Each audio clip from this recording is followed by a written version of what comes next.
I am in love with these little Dollar Tree floating shelves. Hey Bestie, this is Lisa. Welcome or welcome back. If you want to craft your best life with me, then let's get started right now. For this Dollar Tree floating shelf craft, I'm going to take one of the floating shelves, a little bit of floral foam, and some beautiful greenery and flower picks. Some are from Walmart and some are from, actually these are all from the Dollar Tree, I'm sorry.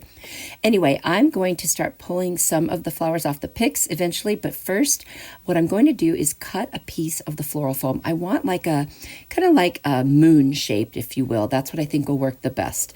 So I've cut off a piece, but it's still a little big, so I am going to trim it down just a bit, because we don't need a ton of it, just enough to put the florals and greenery in.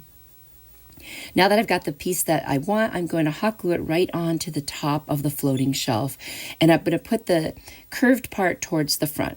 Now I'm going to trim a bunch of pieces off the picks, and I'm going to start placing them right inside of this floral foam. I'll just stick them in, kind of the greenery all the way around. I want to make sure that kind of covers most of it, and then I'm going to use the florals more to fill in some of the gaps, and I think that'll be just a beautiful mixture. So there you see I've got all of the greenery in. Now I am going to hot glue down the ones in the back, because if this is hanging on the wall, I don't want those pieces sticking towards the wall. So now I'm going to take the floral pieces and I'm going to do a similar thing where I just stick them in and try to fill in the gaps. And I want this to be a little higher than the other, so this gives it just a little bit more height, makes it look more interesting, I think. Isn't that pretty? Now I still need to fill in some more because you can still see the white. So I'm going to get another kind of greenery that I also got from Dollar Tree. And I'm just going to mix those in. And the goal here is to cover up the floral foam. Now I think using green floral foam would have been a great idea because you wouldn't even see it. But I had white, and so you can still make it work. And you can also cover it with moss if you want. I had enough greenery that I knew I could do it. And I wanted it very full and lush. And I think this piece is just gorgeous. It looks so nice, and just what a nice thing to have floating on the wall as a decor piece. I think this craft is gorgeous. I'm going to fluff the greenery just to kind of make sure it's distributed the way I want and aren't just random pieces sticking up.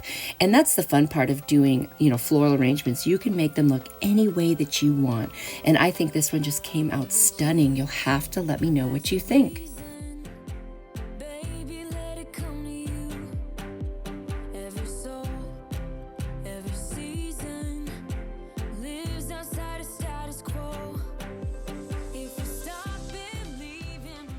For this Dollar Tree floating shelf craft, I'm going to turn this into a really cute farmhouse shelf. I'm going to use some half beads that I got on Amazon. Now, I was going to use that metal windmill, but I changed my mind. So they always come with the screws that you need to put this on the wall. I wanted to make sure I let you know that. And it's a very textured plastic, so you don't have to sand it down first if you are going to paint it, which I am this time. So first, let's get the beads on. So I like to start in the center when I do this. This is the best way to make sure that they're going to be even. If you start on the end, you really don't know where you're going to end up. So I put one in the middle and one on each end. And then I put one in the middle between each of those, and the same thing between each of those. And this way I can see how many beads will fit without having to take them off and rearrange them. And this came from trial and error and figuring out what worked best. So if I can save you any time, that's what I'll do. So there you go. I did the same thing on the two sides. And now I've got all the beads that I want on there.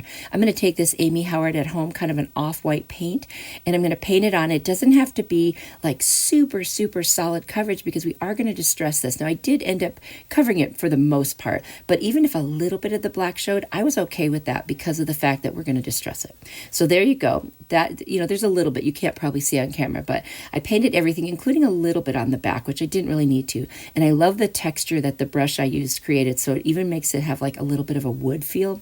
I'm going to take my Waverly Steel chalk paint. It's just a gray. I'm going to use that to distress. So I'm just going to put a little on my brush, wipe most of it off, and then drag it across, and that's dry brushing. And you can do that as heavy or as light as you want.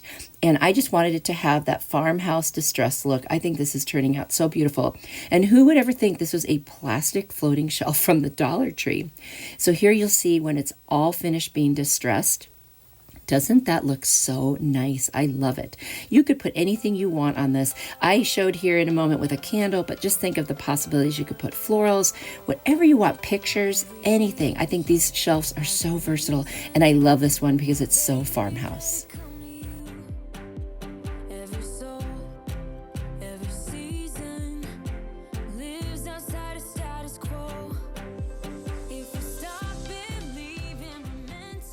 For this Dollar Tree floating shelf craft, I've got one floating shelf, and then I've got this little crate piece that I got at the Target Dollar Spot several years ago, and it came with like 3 different pieces, and this was the larger one. So you could find a crate at Hobby Lobby, lots of places. Anyway, especially when their wood is on 40% off. I'm going to take Fix-All and hot glue, and I'm going to attach this shelf to the very bottom of this crate. The crate becomes kind of like the backdrop of this floating shelf, and it almost creates like a sconce look in a way. So I'm just going to place that on the bottom there and hold it till it's nice and secure. Isn't that beautiful? You could paint if you wanted to the shelf. I chose not to. I loved the black against that wood. I'm going to take these boxwood picks that I got at Dollar Tree, and I'm just going to put them on the bottom, like right where the shelf touches the crate, and then up on the very top. Now, I forgot to film the rest of this, so in the reveal, you will see all of it. But I did cover the top and then do that one section down below, and that's all I did, and this turned out just gorgeous. I hope you like it. You will definitely have to let me know what you think, and you can see how much I covered it here. This was so fast and easy, and I think it looks very high-end and beautiful, and I hope you like it, and let me know if this is something you would like to try.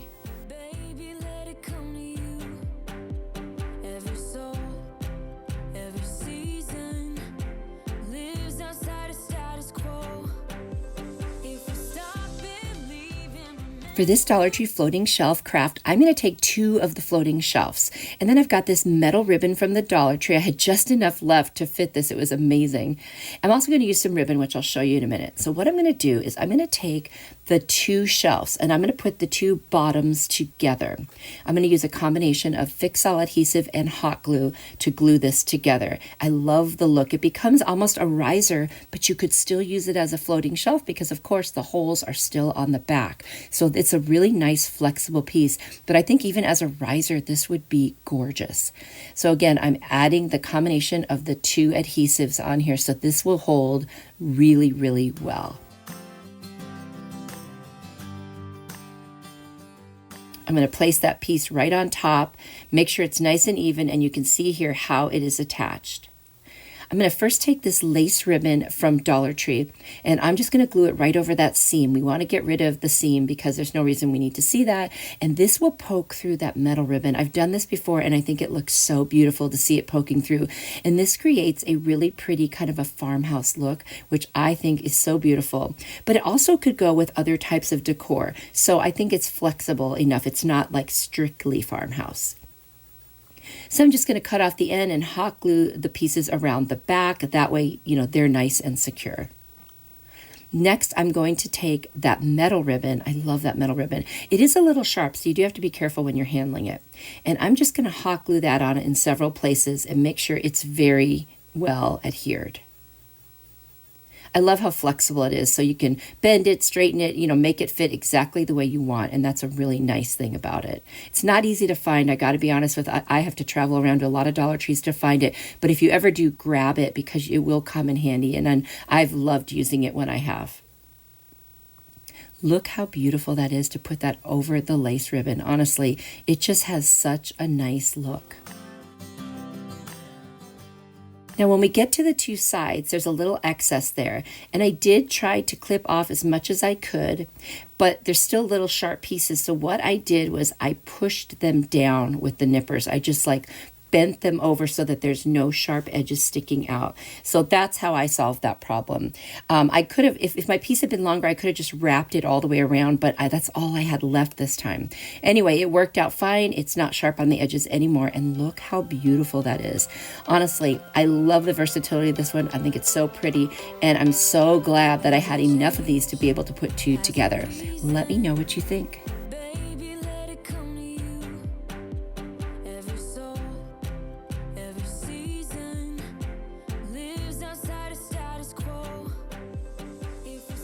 Ready for more inspiration? Here's another video I think you'll really like. If you click on it, I will see you there. You are truly a blessing to me. Bye.